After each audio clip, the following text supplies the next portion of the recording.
It's Tough to Be a Bug closed at Disney's Animal Kingdom several months ago to be replaced with a Zootopia show called Zootopia Better Zoogether. We were lucky enough to be invited to a cast member preview of the show earlier today, and so it's time for my honest review of Zootopia Better Zoogether.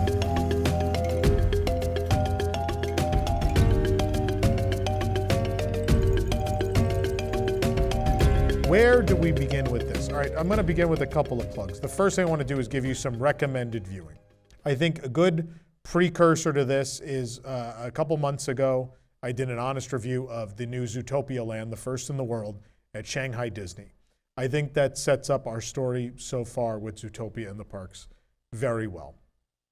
And real quick, before we get into this formally, I want to mention the sponsor of today's video. It's us. It's Carousel of Products at carouselproducts.com. Since this is an episode or a show all themed to Animal Kingdom, why not show you some great Animal Kingdom product, including this limited edition, there it is, this limited edition of 250 Counting Down to Extinction Dinosaur Farewell pin set. These are pretty cool. You got the Carnotaur, which has a meteor you could spin this meteor around. For the Alioramus, his lunch wiggles in his mouth. And of course, you're coming back with one additional passenger, extra large. These are $49.99 for the set. Only 250 of these made, and I think we're down to our last 25 to 50 of these. They're almost gone. And if you like that, if Katie, come back to the wide shot, I'll plug the shirt. We have the I Counted Down to Extinction t-shirt with the Carnotaur and the Time Rover and all that fun stuff. And on the back, we have a fun homage to the hidden WDI reference in the load area of Dinosaur. And we added a little something on to mark, since that marked the opening of the attraction in 1998, we added a little text on to mark the closing in 2026. Get these now at carouselofproducts.com along with a lot of other great product. But let's get to this review. Setting the stage, It's Tough to Be a Bug was a 3D show hosted inside the Tree of Life theater at Animal Kingdom, starting when the park opened on April 22nd, 1998. This was an interesting thing because the movie A Bug's Life had not yet been released. It wouldn't come out until that November. And the other interesting thing was the animation for It's Tough to Be a Bug was not done by Pixar. They didn't have the bandwidth or the staffing to do it. So a number of weird things where it came out way before the movie that it was connected to, and it wasn't animated by the company that was making said movie. But either way, it was an IP show in 3D in the Tree of Life. And it was, I think you either loved it or you hated it. If you hated it, it was because you didn't like getting poked in the back by a stinger or something crawling under you. You just don't like creepy crawly things. And there were lots of children and lots of adults scared of that show. And so it's not surprising that it didn't live forever. That being said, I loved it because I thought, number one, you always got crowd reactions. And I don't think it was never really, with some kids it was tears, but with most kids and most adults, I think they would get scared and then there'd be a laugh because you'd realize what had happened. I thought there were a lot of very creative things about It's Tough to Be a Bug. There were a lot of firsts. Those effects in your seat were a brand new thing. The Hopper audio animatronic character was one of, if not the most complicated figure built to that date in 1998. He was super impressive. The Flick animatronic was no slouch either. There are a lot of innovative things in that show. Very effects-heavy show. But the truth is, no matter how cartoony the show was, it was true to the story of Animal Kingdom, the mission of Animal Kingdom, to inspire the conservation of our planet and foster a better relationship with us and all the living creatures on this earth. And It's Tough to Be a Bug was one of those great edutainment shows that you didn't feel like you were learning while you watched it, but you were. You learned all sorts of facts about bugs, how bugs are important to our lives, and how we should, and the final message is that we should live in harmony with them because they make our world one honey of a place. So that all worked really well with the theme of the park, but was still fun and kooky and cartoony, and people liked it. Now, that being said, the wait times for it and the show was not often full, outside of peak season the last couple of years. And there were plenty of people that were turned off by the in-theater effects or were afraid of bugs. And so I think as Animal Kingdom approached its grand reimagining that it's going through right now, the thought was, well, it might be good to have something in the theater while we build this giant expansion, while DinoLand is shuttered, so we can, I say expansion, but attraction for attraction, it's going to be the same. While we essentially rework an entire land into something else. Now, many of you remember when Disney first showed their blue sky ideas for DinoLand and Animal Kingdom, the original idea was that the area around the dinosaur attraction would become Zootopia. Now, that would mean likely that the dinosaur ride would be reimagined as a Zootopia ride, probably with a similar story and effects and things to the Hot Pursuit attraction that opened in Shanghai, just with a different ride system. But there would be the city of Zootopia that you could explore, which I was excited about. That was before I'd been to Shanghai to see it. It wasn't open yet. And, if you watch that Shanghai Honest Review, or you already watched it, I think that area, they did the most tremendous job bringing that world to life. And I think that would have been great at Disney World to see that. And the other half of that was Moana. They were going to do a Moana boat ride and a Moana spinner. But Moana and Zootopia splitting the land into two new lands. That didn't happen, and they decided instead to go with the Tropical Americas, which makes more sense in the grand scheme of the park, probably, because it is a region, and a lot of the lands in the park are regions or continents. You have Asia, Africa. Am I missing another one? I mean, Pandora is not a real place. Yeah, Asia and Africa, and now the Tropical Americas. So you have three regions at that point of our Earth. So that makes a lot of sense. Does Encanto and Indiana Jones? I don't know. Time will tell. We'll see what happens. But either way, when that plan shifted, I guess I'm sure there were Disney executives and people that said, hey, we really want to get Zootopia into Walt Disney World. And we really want to get into Animal Kingdom. It's an animal movie. It probably belongs in this park. Now, it does, but you have to make it belong. And I think the moral of the story as we talk about Better Zoogether is going to be that they didn't really make it belong. Now, I did argue in the other video, I believe, that I thought the Zootopia land would have worked because it is a celebration of man's curiosity about animals and the need for us to humanize them in our art. And certainly the history of the Disney company, the very roots of the company are in animals, in animating animal creatures. We talk about Mickey Mouse for sure, but if you really want to get into it, observing nature and observing real wildlife and using that to influence the art being made. It begins really and truly with Bambi when they brought real animals into the studio and used that to get the animal. Of course, they were cartoon characters and they do things cartoon characters do, but also all of their movements and mannerisms and all of those things and habits, the animators match to what the real creatures do. And that begins this whole relationship between Disney and nature, which continues with the True Life Adventures and the nature documentaries, and continues through into the parks, of course, to Animal Kingdom and continues onward. It's a very important part of who the Walt Disney Company is and who Walt Disney was. I think you could have made that work. This I don't know about. But here's the thing. All of this is talking about this crossroads that Animal Kingdom has reached. And it's a crossroads that all the secondary Disney parks have come to. Now, the castle parks have had their thematic integrity problems within their individual lands. Like, well, how do you keep to the American West? How do you keep to the theme of Adventureland? How do you keep to the Fantasyland? And we've certainly argued over the years as to what fits and what doesn't within those lands at different Disney castle parks around the world. But the secondary parks, it very much seems, is it true of all of them? It's true of all of them pretty much except Disney Sea, which even now is having its own interesting issues if you want to get into the Fantasy Springs argument. But all those secondary Disney parks at the Disney resorts around the world began with one theme and one vision and one mission statement and kind of lost that along the way. It begins, the first secondary park is Epcot Center, 1982. That park, because it is kind of a Tomorrowland, the front of that park is kind of Tomorrowland in permanence.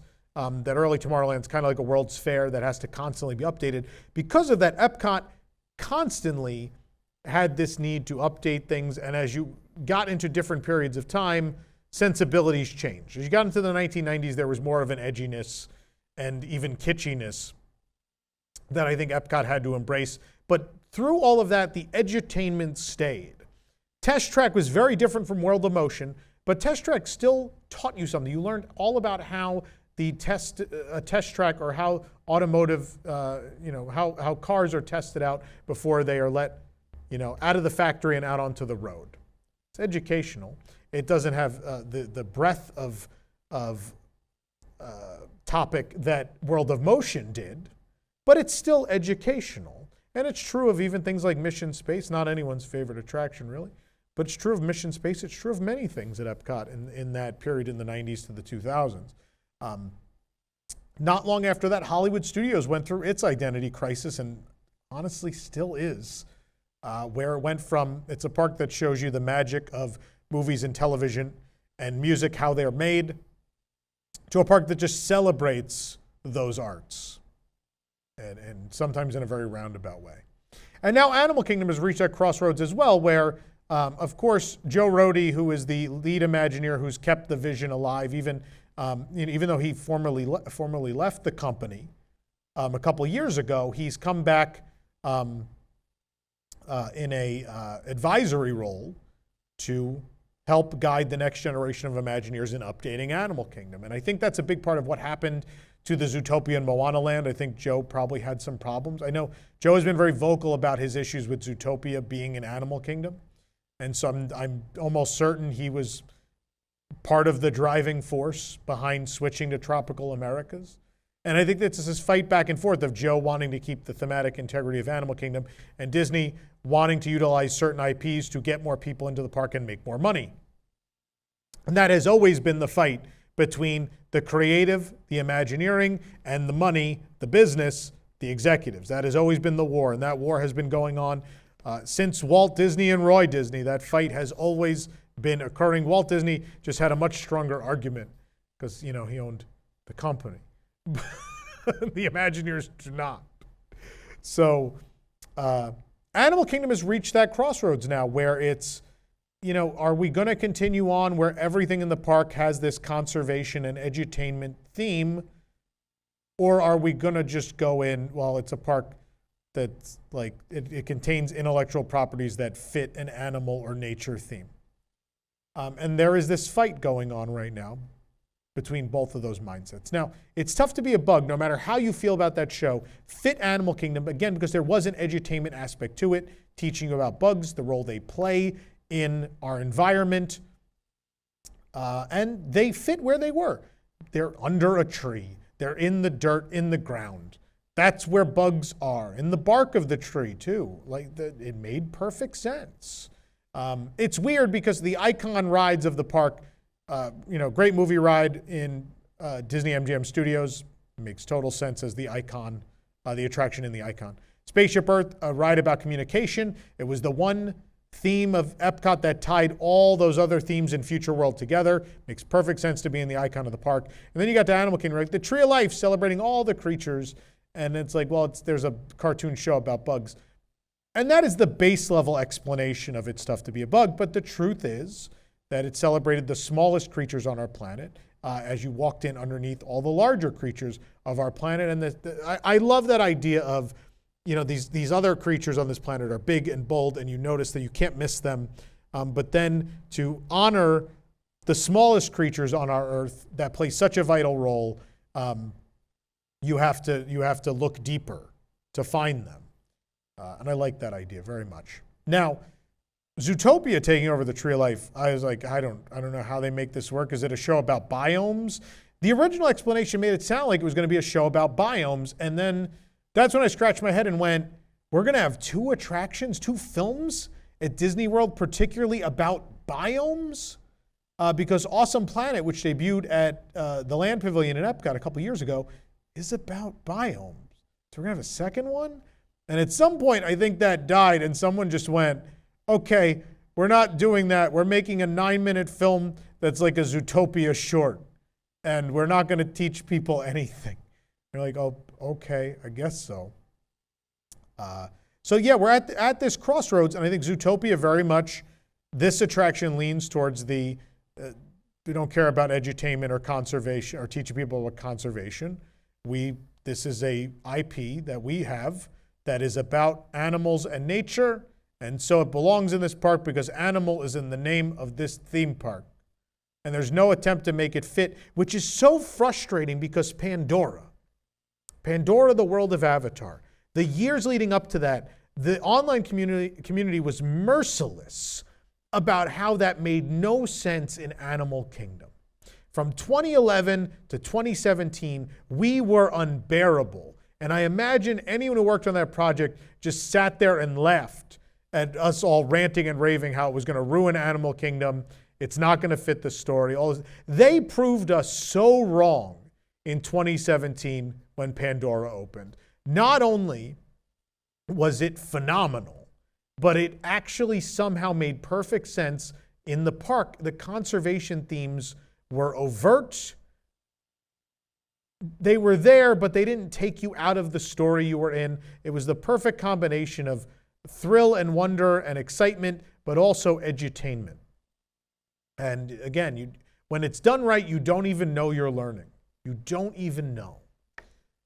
And that's what was great about It's Tough to Be a Bug and so many of the things at Animal Kingdom. And that's what made Epcot Center so great too, was you didn't even know you were learning.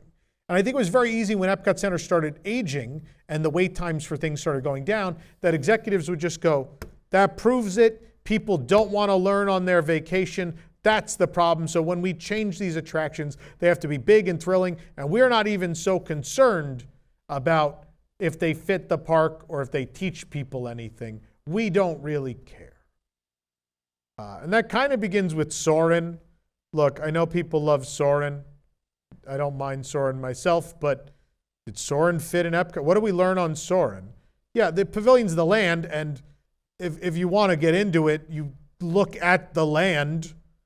But is that learning? Is seeing the land with no narration or no explanation or no information, is that edutainment? I don't think it is. I think it's just fun hang glider is the purpose of Soarin'.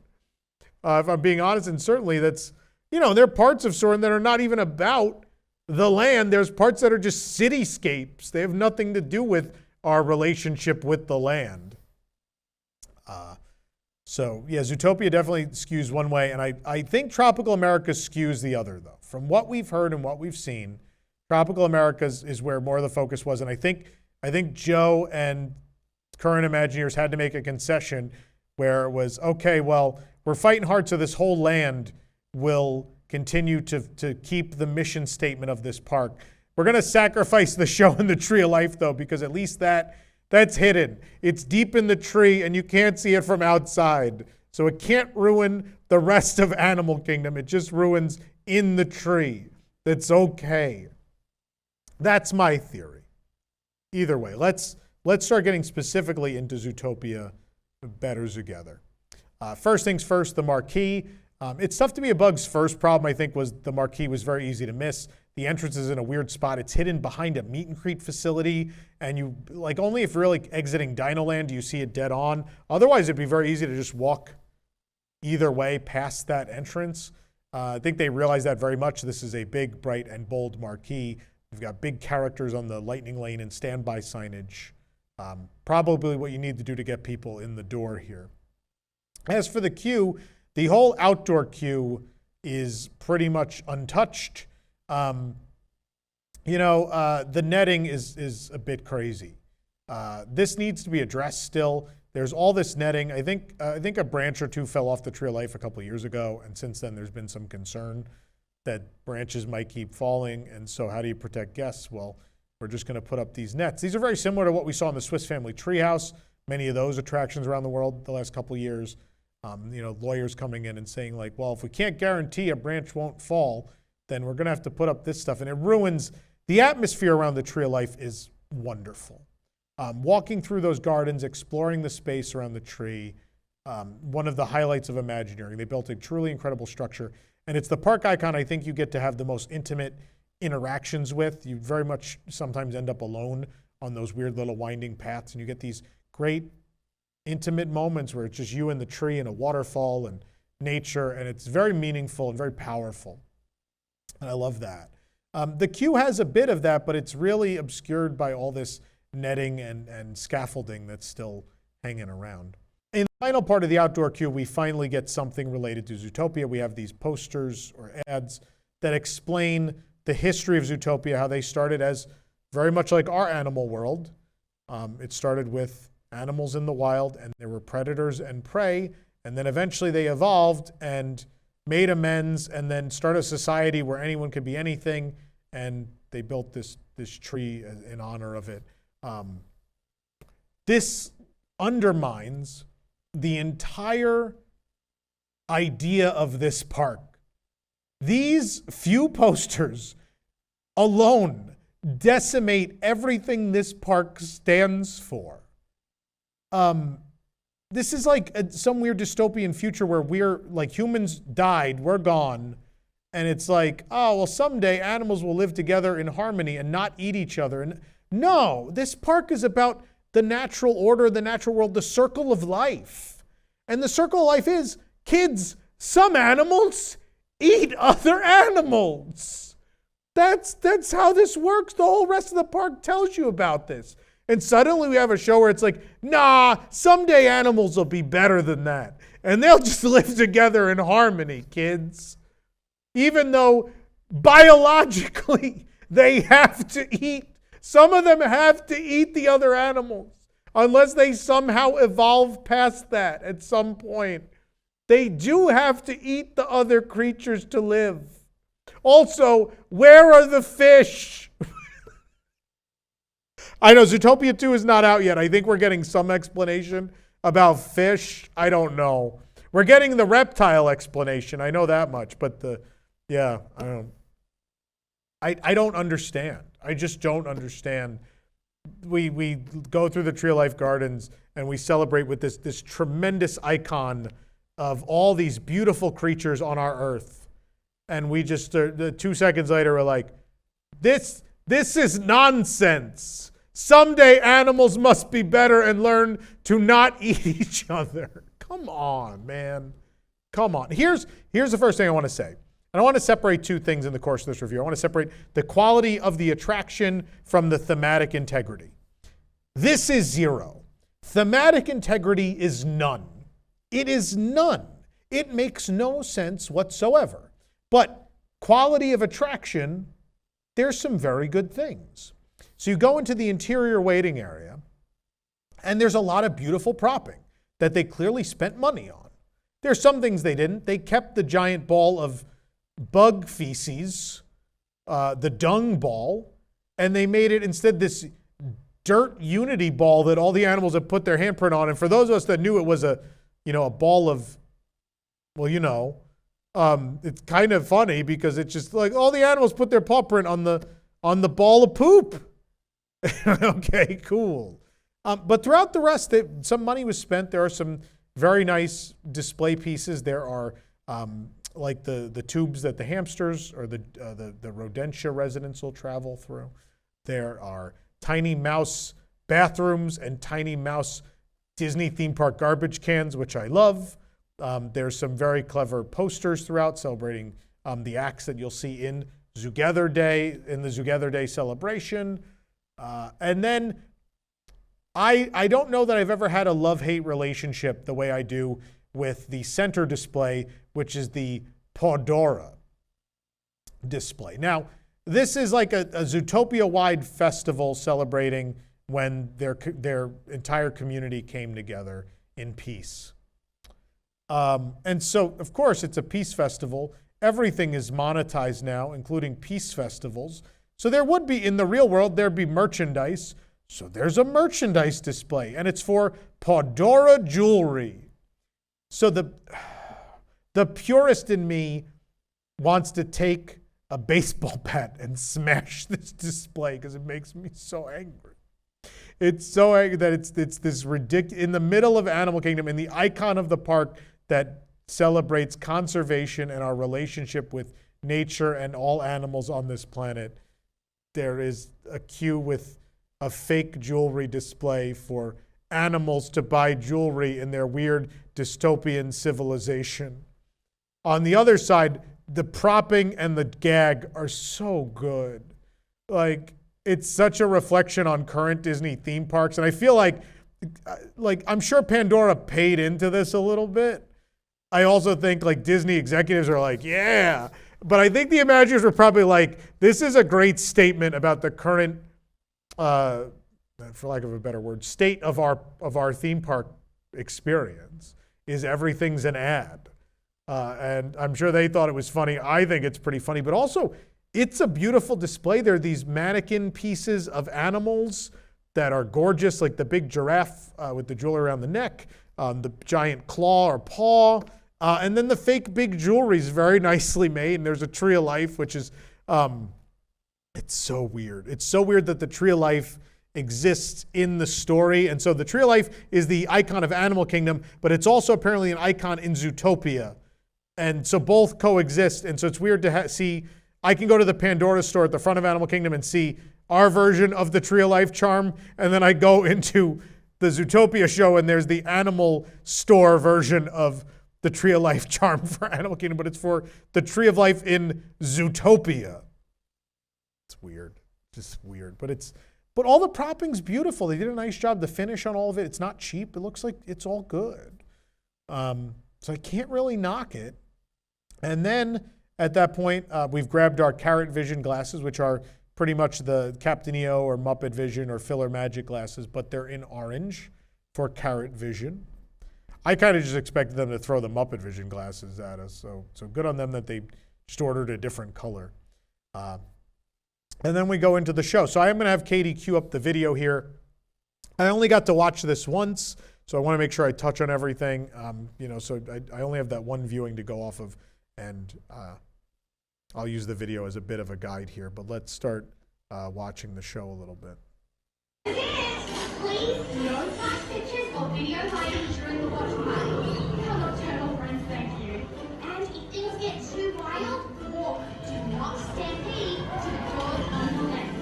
Here we go. Glasses on, everyone. Let's get wild. Electric ones, spoons. I don't hear you draw. Because we're live in 3, 2. All right, let's stop it here for a second. First thing I want to talk about. Why do we no longer trust cast members to give safety spiels? What happened? It started, I think it probably started before that, but the first time I really thought about it was Country Bear Musical Jamboree. Melvin, I love that they do it, but Melvin, Buff, and Max have taken the job away from the cast member who would tell you, like, no, you can take all the pictures you want, just no flash, blah, blah, blah, blah, blah. And in here you have the, no flash, no video, you take video, no video light, and like if you need to exit, all the safety spieling and the rules are given in the actual film. Has that ever happened? It's not coming to mind off the top of my head. I don't think it's ever happened in a Disney film attraction. Usually cast members would spiel. We don't let cast members spiel anymore. We're done. We're done, cast members. You can't talk anymore. You've lost the privilege. But let's back to the film. Special live performances from across Zootopia and unforgettable concert finale from superstar Zoogether. Your host, me, Heidi Howler. Happy Zoogether Day! Oh.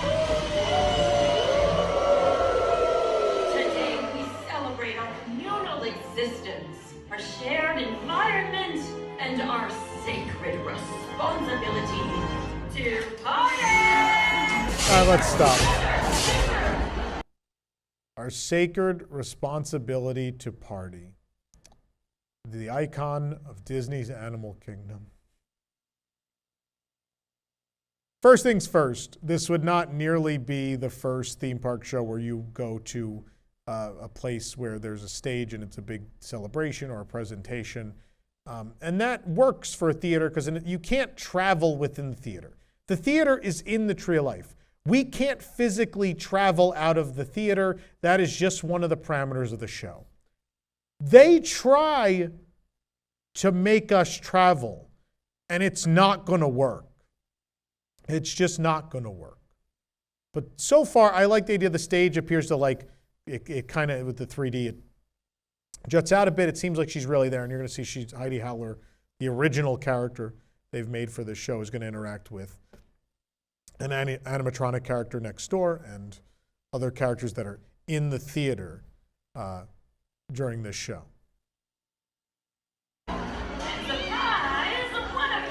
Also, we just got blasted with air when she shut her t-shirt pin.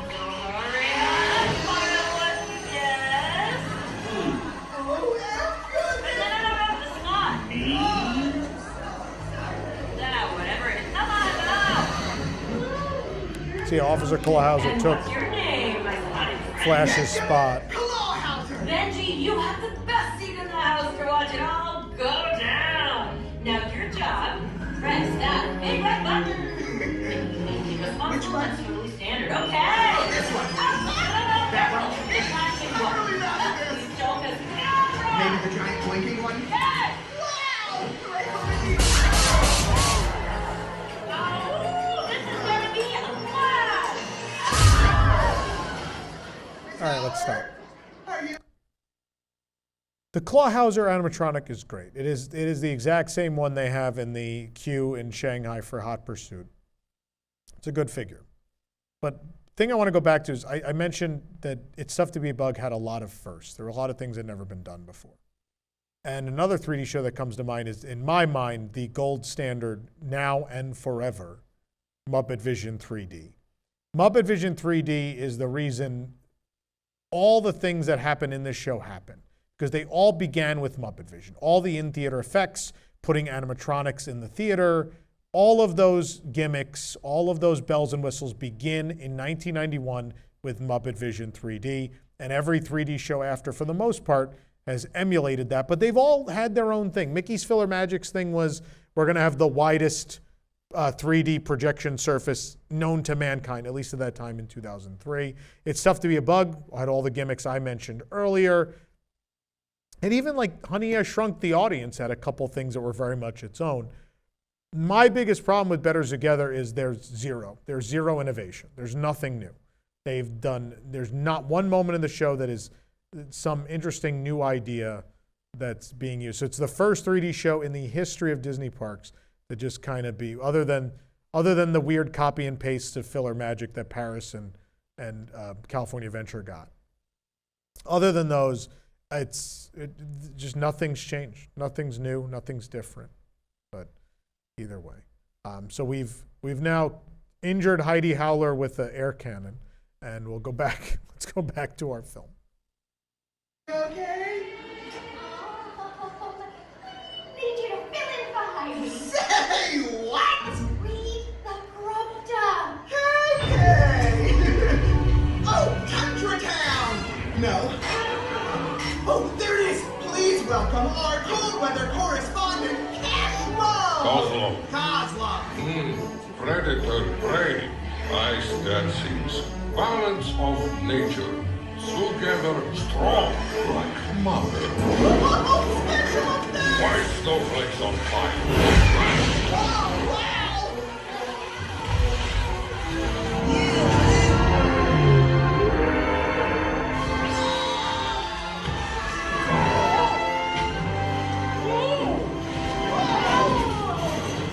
All right, let's stop here for a moment. We've totally derailed. Now, the idea is you're at the portion of Zoogether Day with the live studio audience in a studio in the Tree of Life where they're filming this. But you're cutting live via satellite to these other locations across Zootopia. So you're not physically traveling to these places. You are going via satellite. Now, you have the Carrot Vision 3D, so they've explained why things are in 3D. What doesn't make sense are the in-theater effects. Why is there a snow effect in the theater? We're not there. And then we get physically splashed at another point. You're going to see that coming up. And it's like, but how? How does that work? And I know there's going to be comments. There's always people that come in, and it's who cares? It's just a theme park show. It should just be fun. And it undermines all the creative energy that's gone into so many of the Disney attractions around the world, and what makes the difference between Disney and any other theme park company. I think there is no shortage in this world of theme park 3D shows that are just slapped together and effects just happen and it makes no sense as to why effects have happened. It's, what comes to mind, I think I don't know if it was a motion simulator or if it was a 3D show. I'm trying to remember. The Bronx Zoo like rolled in like a tiny simulator or a 3D theater, and they had an Ice Age film, which I think you could have seen in many different places in the world. It was just something you could buy and show. And there are moments in this that just feel like that, where it's like, oh, it's 3D, so just things have to fly at you gotta fly at the screen all the time. So there, you have the people ice dancing and just, they purposefully do a slow motion, an unexplained slow motion shot where the animal is being, flung past your screen, purely because they know you're in a 3D film. It's not a story element. It doesn't happen because of the story. It happens because they know you're watching a 3D film. And it's the wrong reason for a 3D effect to exist. It's not why it should be there. And the irony, the ultimate irony is in Muppet Vision, the whole story is that they've developed Muppet Vision, a special 3D technology, and they're showing it off. And still, everything in Muppet Vision, even the things that are like the gimmick of like, I'm poking a stick out at you with this 3D, or all the things Waldo does, it's tongue-in-cheek, it's a joke. It's kind of making fun of this show. It's making fun of 3D shows and movies and those things that existed before Muppet Vision, that just 3D was a gimmick. It wasn't, it didn't enhance the story. It was purely a gimmick to get you to show up to see the thing. And unfortunately, Zootopia, I think, at times falls into that trap, like it just did. But here's the other problem I have. Again, we're going to go back to this side. We're going back to thematic integrity for a minute.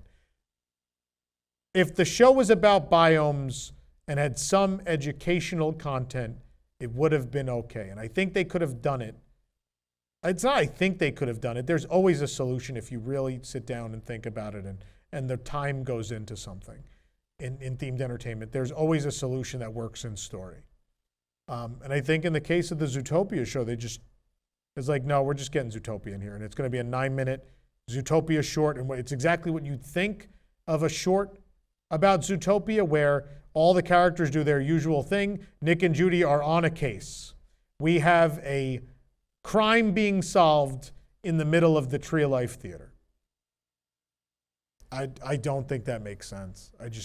I don't think they needed to be solving a crime. I don't think we needed drama. I think the drama could have come and the comedy could have come from Clawhauser trying to operate the show. And so he could just keep messing up through the show. Again, that doesn't solve the educational problems, but at least solve some story problems, and we don't need a crime being committed in the midst of all this. I don't know what the moral of this story is, and I don't know how it fits the Animal Kingdom mission statement, because it doesn't. But then purely, again, we go back to just purely, if we focus on this, let's pretend this attraction was built at Hollywood Studios. Right now, this review is going a lot better if this is built at Hollywood Studios, because we didn't have to explain why it's at Hollywood Studios.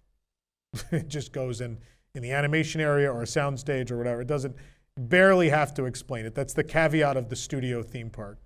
It's the beauty of it if you're a theme park company spending money building theming. At that point, though, now I have story issues. My story issues are that the 3D doesn't make sense. We're not physically in these places, so the in-theater effects make no sense. You've not explained why there'd be in-theater effects otherwise. So, I don't know. It's not working thus far. Now, Nick and Judy have burst onto the scene because suddenly this has become a crime, and now we're in a 9-minute crime drama. Judy! Nick! Hauser, did you do this? I have no idea! Just All right, stop for a breathe second. in, okay? I didn't even know. No. Show the freeze frame, please, because this is pretty magical. They're talking to him. They looked at him where he is there. We are live via satellite. What are they looking at? What are they looking at? If anything, wouldn't it be like a screen under the camera? Like there's got to be a camera person there. And there must be like a monitor underneath their camera or on top which is what they would look at to see Clawhauser. He's not physically next to them. This is incorrect. They were just looking, it's not in this freeze frame, but a couple seconds ago, they looked at him as if he was right there. But he's not. He's not. He's doing the right thing. He's looking at the screen, which is correct. They're looking at nothing and speaking to him. Keep rolling, please. I think we may be looking at criminal sabotage. Yep, no ifs, ands, or buts. Except that button. Partner, you want to grab a leg? Detectives Cox and Wild investigating. Why did the smoke blow into the theater? Well, It's supposed to be snow, but The other celebrations could be in danger. Clawhauser, where to next? Oh, on to Marsh Market. Got it. Stay sharp, donuts. now we have a scene from Zootopia, or a locale from Zootopia 2. Celebrating the life-giving waters and us all. Weather I do like the March maids. The march is right up. Very funny. Why sabotage Zoogether Day? Okay, Jared, I'll check the pipes while you interview the witnesses. I can help you out. Nibbles! We need to know if anyone saw anything. Okay. Hey, bub. Hey, bub. Hey, bub. Hey, bub. Hey, bub. Here's what we did Hey, right. bub.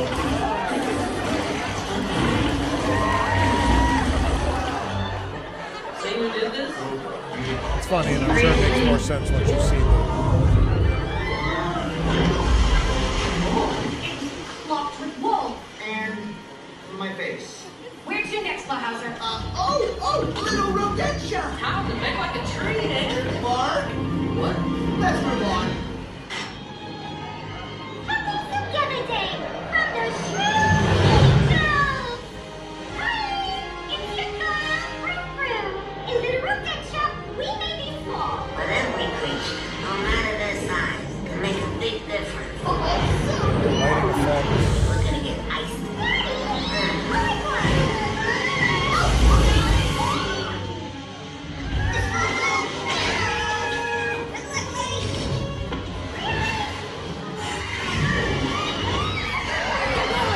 All right, stop.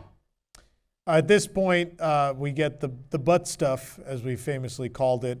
So under your seat, you're feeling as if the mice are running underneath your seat. Again, we're not physically there, but it's happening.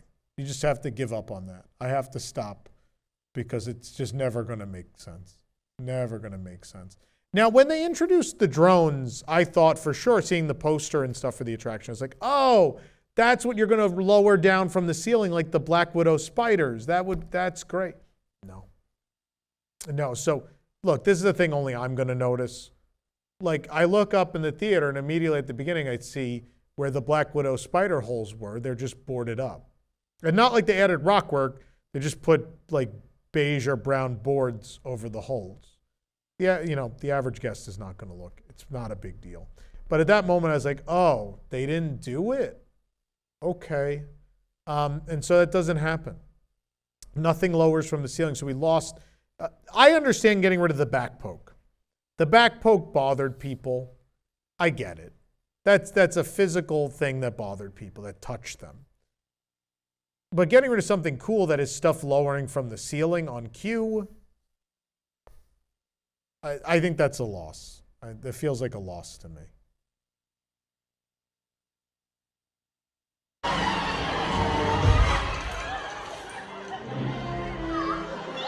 Donuts do save lives.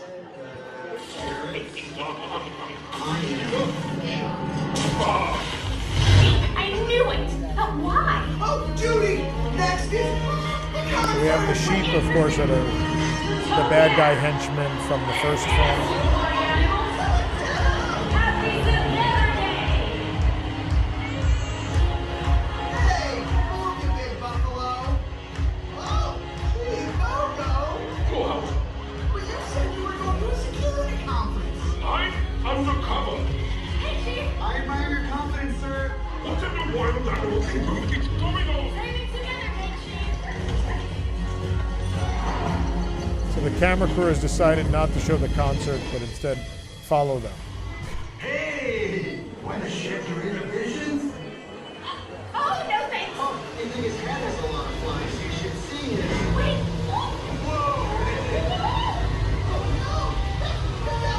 Here's an excuse to use the wind machines.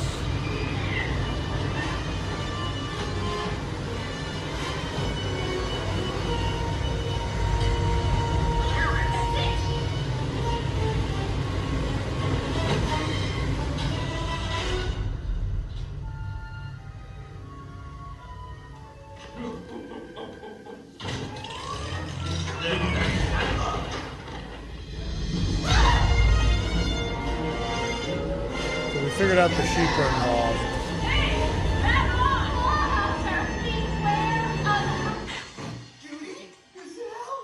See, but now we've gone back to the theme that we are watching a feed. Oh, Miss Howler! Zoogether Day is ruined! Really? Yes! All right, let's stop. This is the moment where I was like, oh, Heidi Howler's the bad guy. Okay. So I thought, I was like, in Hot Pursuit, Miss Bellwether, the villain of the first film, escapes from prison and tries to ruin a Gazelle concert. And so I thought, once the sheep showed up, I'm like, oh, we're doing the same exact story in a different attraction. Same exact story, in the same story as the first movie. She got out of prison.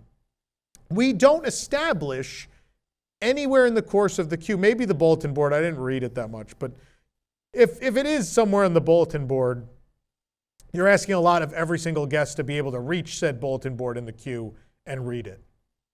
If that's the only acknowledgement of Bellwether getting out of jail. But Heidi Howler is like, oh, the new character's there because you want to have a new villain. And suddenly I was like, oh, cool, this is a good twist. I like this. And then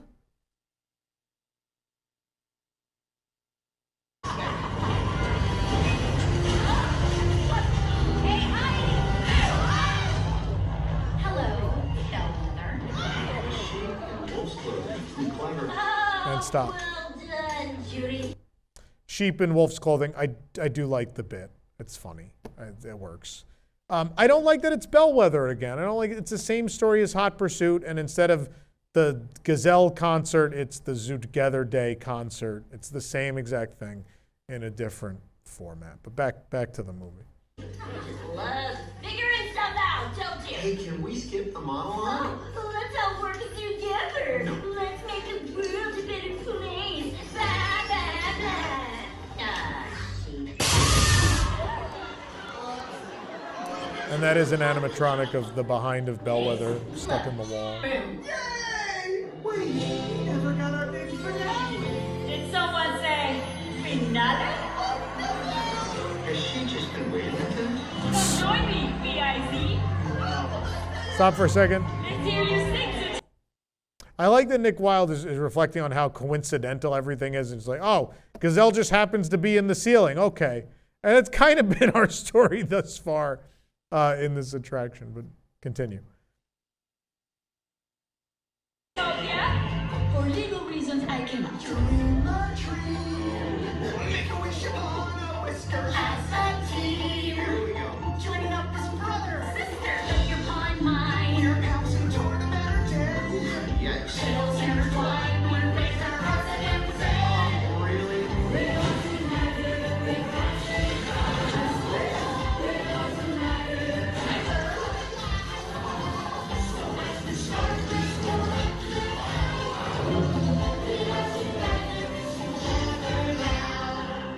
hop on our train of thought. I think they've seen a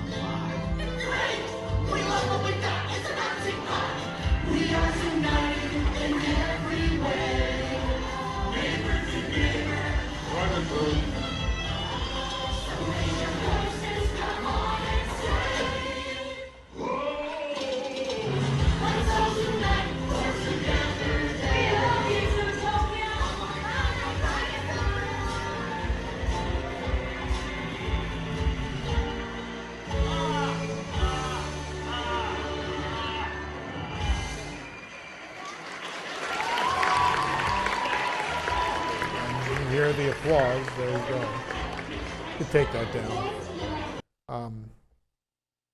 Here's the issue. It is a perfectly serviceable 3D show. It's a little below the Disney writing and quality standards of show I expect. In that it does, like I just stood here, the grown man who just yelled at you for 15 minutes about how it doesn't make sense that they're looking at him, but he wouldn't be there, and how are the effects happening in the theater if we're not physically there? That's not going to matter to a lot of people. It should matter. Everything we've been taught by the Imagineers who've come before is that these things do matter. There is a subsect of guests that are not going to care. They're going to watch a 9-minute film with their kids at Zootopia. They're going to have a laugh or two, and it's going to be perfectly fine. This is not going to be some enduring classic. This is not going to be some beloved thing that's going to stand the test of time. But for the time being, for the next 5 to 10 years, 15 years, it will do well enough. People like Zootopia. It's one of my favorite movies of all time, which is maybe why I'm a little harsh on this and a little, I was hoping for a little more. But if we take away the thematic integrity argument and focus just on the attraction as its own thing, it's fine. It's just fine. It's not bad. It's not great. Somewhere in the middle. The thematic integrity thing for me is unforgivable. There's no, even in the finale number, there's no trying to bring it back around to some theme that fits the park. We're just having a 9-minute short version of Zootopia that feels like it would have been on Disney Plus.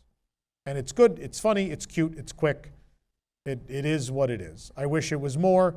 I will say there are some moments of the film where it's like nothing coming down from the ceiling, so it's like, oh, that feels like a budget cut, but they spent money in lots of other places.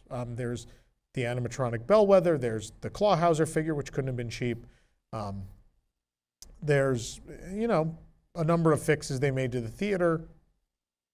Money was spent. So I don't think we're in an age where, during the Chapek years, where we sat here and we go, man, not only did the thing not make sense, it was also not really good, and they didn't spend a lot of money on it.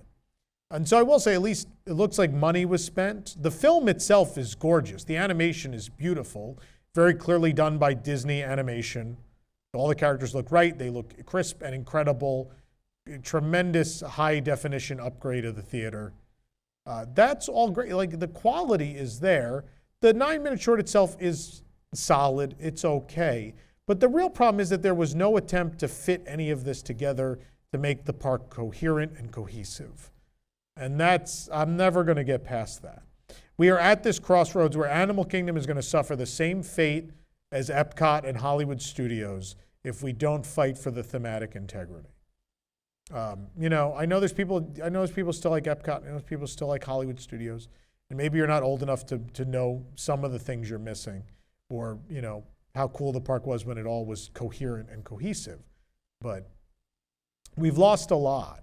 And I know I'm not the only person out there that misses when these parks all fit together. An Imagineer that stood on this stage and presented used the term, they're a mixtape. And he said it very angrily because in the 1980s and 90s and 2000s, when he worked at Walt Disney Imagineering, they put so much thought and effort into, does something belong in this, does it belong in this land? And how do we make it belong in this land or this area? And it does seem today where that thought is not there. I know lots of people have that argument for the Cars area in Frontierland, which I think is way less egregious than this, but I totally I understand the point. I'm not trying to invalidate it, because I think there's an argument there for sure. But this is a step even beyond, where it's zero attempt, zero effort to make this thing work in the park it's in and the venue it's in even. They just say the Tree of Life is in Zootopia, but it's also in Animal Kingdom. It's actually the park icon. It's oh, all right, I guess that works.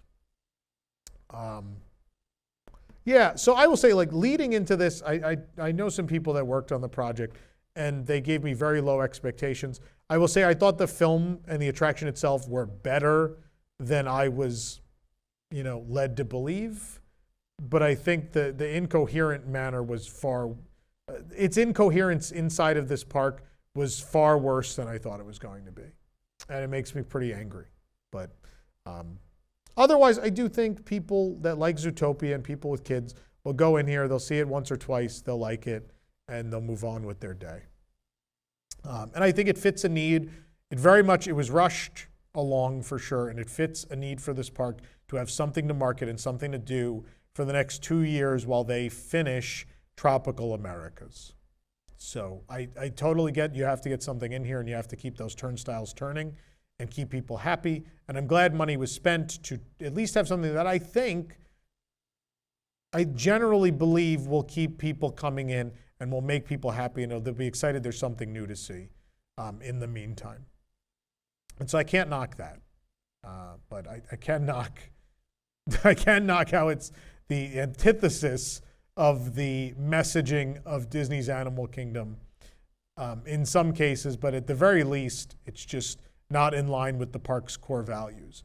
And I feel adamantly that parks need to have, these secondary non-castle parks need to have a mission statement and a direction and a theme and a story. And if we lose that, we lose what makes these secondary parks so special. And why these are the ones we gravitate towards is they're the things that make all these places the most special. They all have, obviously all the castle parks have differences, but really and truly they're the same basic idea. What makes Disney World so different from Disneyland Resort is that we have Epcot, is that we have Animal Kingdom. What makes, Japan so different is that they have Disney Sea.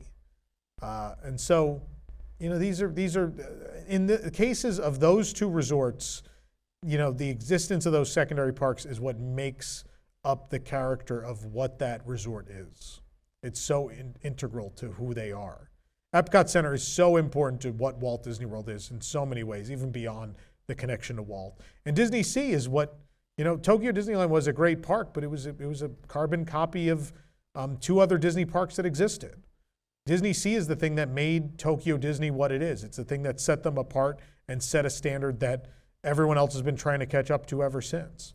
And so Animal Kingdom is a very special park. There were a lot of very wonderful things, a lot of true accomplishments that were made at Animal Kingdom. And the last thing we want is them to be undone. And I'm not mad that someone wanted Zootopia and Animal Kingdom. I was a big proponent of Zootopia and Animal Kingdom. But there's a right way to do it and a wrong way to do it, and I feel like this was the wrong way to do it. That's what I think. Let me know in the comments what you think. I'm sure some of you think I'm insane and in this hat, it's hard to argue. And maybe some of you agree. But I think as fans, we should fight for the integrity of these individual secondary parks. If you enjoyed the review, please hit that like button and subscribe for more great content. If you want a behind-the-scenes story of a Disney attraction, we just released a 2-hour video which has Imagineers talking about alien encounter at the Magic Kingdom. If you want to know why, even what is historically, I would say, dare say, an attraction that failed, you'll see a number of innovations that they still made even in that failure. And if you ask the Imagineers, they don't think it was a failure. It's a really fascinating 2 hours of presentation. Please take some time to watch it right here on the channel. The true story, the real story of Alien Encounter, the scariest Disney attraction ever. But thanks for watching, and we'll see you real soon.